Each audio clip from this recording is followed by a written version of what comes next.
تعلق جو بیان کر رہے ہیں طلوع شمس اور وجود نہار کے درمیان، دن کے ہونے کے درمیان. تو دلالت مطابقت ہے اس کا تعریف فین دل اللفظ، اگر لفظ دلالت کرے علی تمام ما وضع له، اس چیز پر بتمام جس کے لیے اس کو وضع کیا گیا، تو اس کو دلالت مطابقت کہتے ہیں. مثلا الرجل یا آدمی اردو زبان میں یا عربی میں بھی، دلالت الرجل علی الذکر من بنی آدم.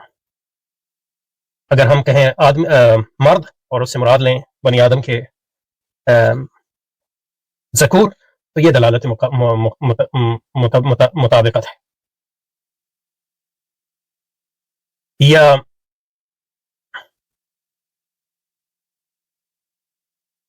اگر ہم کہیں کہ چار اور اس سے مراد لیں چار، یہ دلالت مطابقت ہے،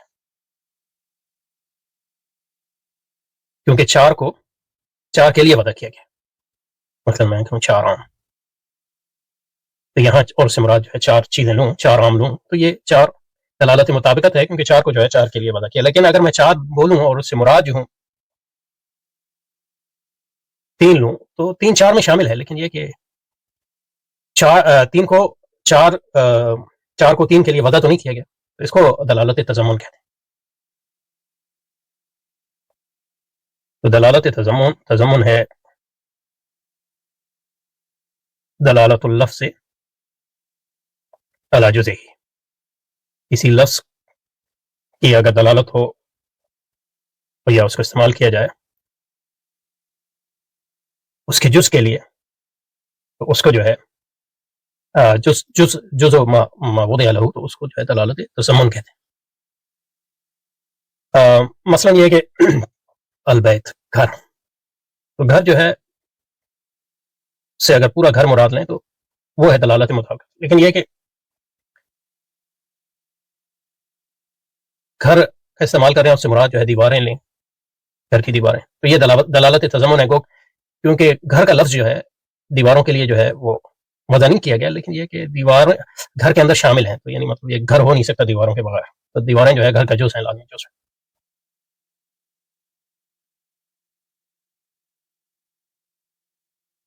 مثلا جو ہے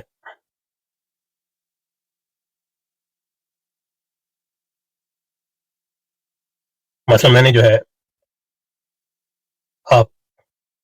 میں آپ کے گھر آیا آپ سے ملنے کے لیے، اور آپ کے ساتھ جو ہیں چار افراد ہیں، آپ کے پاس گھر میں چار افراد ہیں، مجھ سے پہلے ملنے آئے، یہ گھر کے افراد ہیں، اس سے کوئی فرق نہیں پڑتا مثال میں. اور اندر داخل ہونے سے پہلے میں نے آپ سے پوچھا کیا آپ کے ساتھ کوئی شخص ہے، آپ کے ساتھ کوئی ہے مثلا، تو آپ نے کہا کہ ہاں میرے ساتھ جو ہے کوئی شخص یا آدمی ہے.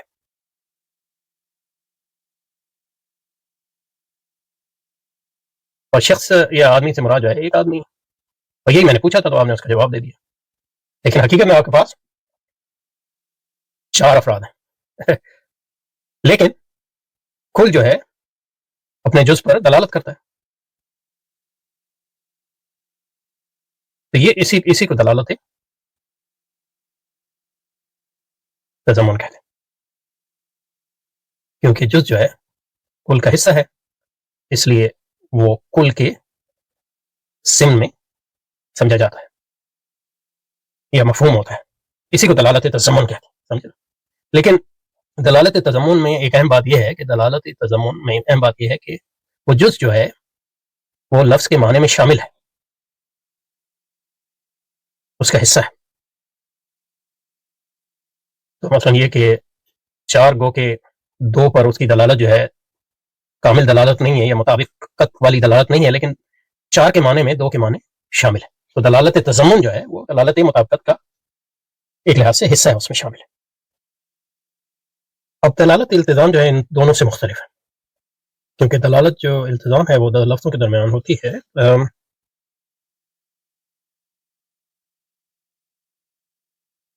یہ ہے دلالت لفظ کی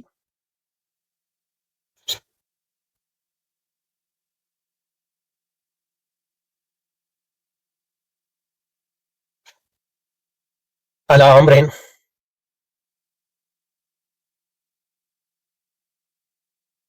آنے پر جو اس لفظ کے معنی سے خارج ہے، خارج آنا. تو اس سے نکل گیا دلالت تضمین، اور اس سے نکل گئی دلالت مطابقت، کیونکہ وہ اس کے معنی میں شامل ہے. دلالت مطابقت بھی اور دلالت تضمن بھی. دلالت مطابقت پوری کی پوری شامل ہے، اور دلالت تضمن جو ہے جزوی طور پہ شامل ہے. لیکن یہ نہ پوری طور پہ شامل ہے نہ جزوی طور پہ، یہ خارج ہے اس سے. لفظ کی دلالت کسی بھی معنی پہ یا کسی بھی امر پر جو اس کے معنی سے خارج ہو لیکن اس کے ساتھ لازم ہو. تو یہ لزوم جو ہے کبھی ذہنی ہوتا ہے، کبھی جو ہے عقلی ہوتا ہے. لزوم جو ہے ذہنی بھی ہو سکتا ہے، عقلی بھی ہو سکتا ہے، خارجی بھی ہو سکتا ہے. لیکن یہ لزوم جو ہے یہ معنی کا حصہ نہیں ہوتا، یعنی اس لفظ کے. دلالت اللفظ علی امر خارج عنہ لازم له، اس کو جو ہے دلالت التزام کہتے ہیں. اس کی مثال مثلا، اب اس کی مثال جو ہے حضرت نے جو دی وہ ایک وہ مثال ہے. دوسری مثال مثلا گھر کی مثال. اب گھر کا لفظ جو ہے اگر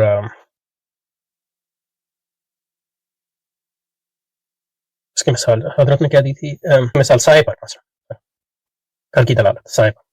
سایہ جو ہے نہ گھر کا معنی ہے اور نہ معنی کا جز ہے، لیکن اس کا لازم ہے. کی اور مثالیں جیسے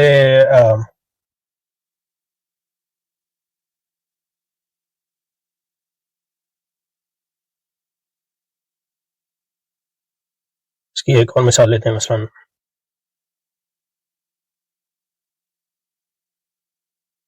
چار کا لفظ. اب چار پر اس کی دلالت جو ہے دلالت مطابقت ہے. ایک، دو، تین اور چار پر تین پر اس کی دلالت جو ہے دلالت تضمن ہے. لیکن جفت پر اس کی دلالت جو ہے جفت پر، جس کو عربی میں زوجیہ کہتے ہیں، اس پر اس کی دلالت جو ہے دلالت التزامی ہے، کیونکہ جہاں بھی چار ہوگا وہ جفت پر دلالت کرے گا.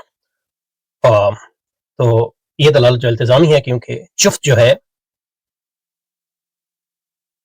ہے یہ نہ تو چار کا معنی ہے نہ چار کے معنی کا جزو ہے. لیکن جب بھی آپ چار بولیں گے تو جفت جو ہے اس کا لازم ہے، اس کا ملازم ہے ذہن میں بھی اور خارج میں بھی. تو مثلا یہ دلالت چار کی دلالت جو ہے جفت پر، چار کی دلالت جفت پر ایوننس زوجیہ عربک، اور اس کی دلالت جو ہے دلالت لزومی، کیونکہ زوجیت یا جفت یا ایوننس چار کا معنی ہے نا اس کا جز ہے، لیکن اس کا لازم ہے جب بھی آپ چار بولیں گے. اور یہ لزوم جو ہے ذہنی بھی ہے، کیونکہ آپ کے ذہن میں یہ لازم آتا ہے. لیکن یہ ہو سکتا ہے کہ ذہن میں کبھی لازم نہ ہو آپ کے، ذہن میں بھی لازم ہوتا ہے اور خارج میں بھی. یہ جب بھی چار چیزیں خارج میں موجود ہوں گی تو وہ جفت ہوں گی، اور آپ کے ذہن میں جب چار کا ذکر آئے گا تو بشرطے کہ آپ اپنی توجہ دیں لزوم ذہنی کے ذریعے آپ جو ہے یہ جان سکتے ہیں کہ یہ جفت پر دلالت کر رہا ہے یہ لفظ. اور کبھی جو ہے التزام صرف جو ہے ذہنی ہوتا ہے، خارجی نہیں ہوتا. کبھی جو ہے التزام جو ہے عقلی ہوتا ہے، اس کی طرف آئیں گے. اور کبھی صرف خارج میں ہوتا ہے فقط. اس کو منطقی خارج والے التزام کو، یعنی ارسطاطیلی سی منطق میں اس کو معتبر نہیں ہے، لیکن یہ کہ استقرائی منطق میں ہے. اچھا، مثال اس کی جو ہے تلازم کی جو صرف ذہنی اور خارج میں موجود نہ ہو، وہ ہے اس کی مثال ہے دلالت البصر، بینائی کی دلالت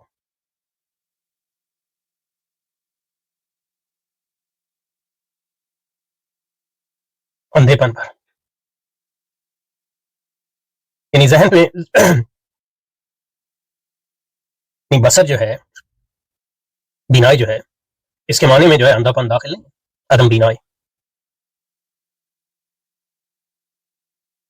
نہ اس کا جز ہے، لیکن اس کا ملازم ہے، اس میں تلازم ہے. یعنی یہ ہو نہیں سکتا کہ آپ کے ذہن میں بینائی کا تصور ہو اور اندھے پن کا تصور نہ ہو، یا اگر آپ کی توجہ اس کی طرف جائے. لیکن یہ صرف دلالت ذہنی ہے، ذہن جو ہے اس تعلق کو جان سکتا ہے، دلالت خارجی نہیں ہے. کیوں دلالت خارجی کیوں نہیں ہے؟ کیونکہ یہ متنافی ہیں ایک دوسرے کا، ایک ساتھ جمع نہیں ہو سکتا. اگر بینائی ہوگی تو اندھا پن نہیں ہوگا، خارج میں جو بھی بینا ہوں گے وہ اندھے نہیں ہوں گے، یا جب بھی بینائی ہوگی تو اندھا پن نہیں ہوگا یا عدم بینائی نہیں ہوگی. تو یہ لزوم جو ہے، تلازم جو ہے، التزام جو ہے، یہ صرف ذہنی ہے، خارج میں نہیں. لیکن پہلے جو اس کی مثال دی تھی چار والی، چار اور جفت کے درمیان جو تلازم ہے، یہ تلازم جو ہے ذہنی بھی ہے اور خارجی بھی ہے. اب اس کی مثال کے تلازم جو ہے، دلالت التزام جو ہے وہ صرف خارج میں ہو، عقل اور ذہن میں نہ ہو، اور کم از کم عقل میں تو نہ ہو، تعلق جو ہے وہ عقلی نہ ہو. ذہنی ہو سکتا ہے، وہ عادت کے طور پہ آ جاتا ہے. مثلا یہ کہ آپ نے دیکھا کوا اور کالا پن. اب کالا ہونا جو ہے کوے کے معنی میں شامل نہیں ہے، نہ اس کے معنی کا جز ہے. لیکن آپ جب بھی کوا بولیں گے، عقل تو اس کو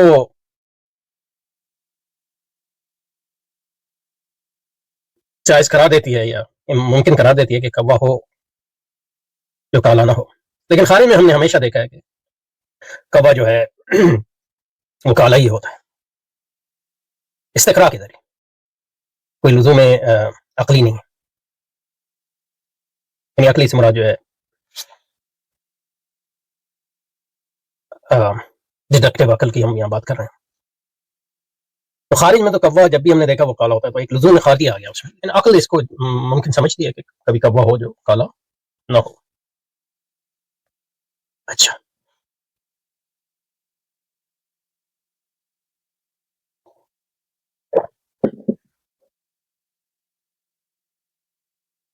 اب جو ہے تلازم ذہنی، اس لیے میں نے پیچھے جو مثالیں دی تھیں اس میں اس کا ضمن ذکر کیا تھا، لیکن اس کا الگ سے بھی ذکر کر سکتے ہیں، کیونکہ عموماً بعض اوقات لوگ نہیں کرتے. لیکن تلازم ذہنی اور تلازم عقلی میں فرق کرنا چاہیے،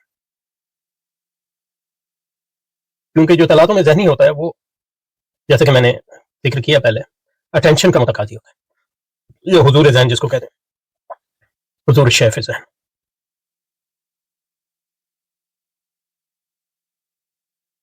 لیکن جو تلازم عقلی ہے اس سے عام ہے.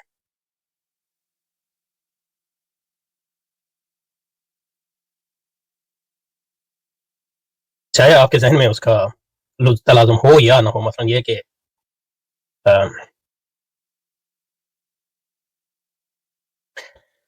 آپ کے ذہن میں جو ہے مثلا چار اور جفت کے درمیان جو تعلق ہے، یہ تلازم عقلی ہے اور تلازم ذہنی بھی ہے. لیکن یہ کہ اس سے فرق نہیں پڑتا کہ آپ کے ذہن میں اس کا حضور ہو یا نہ ہو. یہ ہو سکتا ہے کہ آپ کے ذہن میں اس کے حضور نہ ہو، کہ چار جو ہے وہ جفت پر دلالت کرتا ہے، لیکن عقلاً جو ہے وہ تلازم ہمیشہ موجود رہتا ہے. تو مثلا یہ کہ فلسفیانہ تصورات ہیں، جیسے کہ تغیر کا تعلق جو ہے حدوث سے، لزوم عقلی ہے، کیونکہ یہ ضروری نہیں ہے کہ آپ کے ذہن میں اس کا تصور ہو. تو عموماً جب وہ دلالت التزام کی بات کرتے ہیں مثلا ہماری کتابوں میں، تو اس سے دلالت ذہنی مراد ہوتی ہے. تو حدوث اور تغیر کے درمیان جو دلالت ہے یہ عقلی ہے، ضروری نہیں ہے کہ آپ کے ذہن میں جو ہے اس کا حضور ہو. اب جو حضرت نے بتایا، وہ حضرت نے جو مثال دی تلازم کی نہار اور طلوع الشمس میں، طلوع الشمس اور دن ہونا.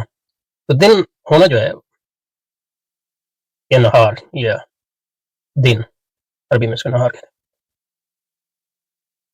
یہ طلوع الشمس کے معنی میں شامل نہیں ہے، نہ اس معنی کا جز ہے. لیکن یہ ہے کہ ذہنی لزوم ہے اس میں. جب بھی آپ طلوع الشمس کی بات کریں گے یا دن کی بات کریں گے تو ڈائریکٹلی آپ کے ذہن میں اس کا تصور بھی جائے گا.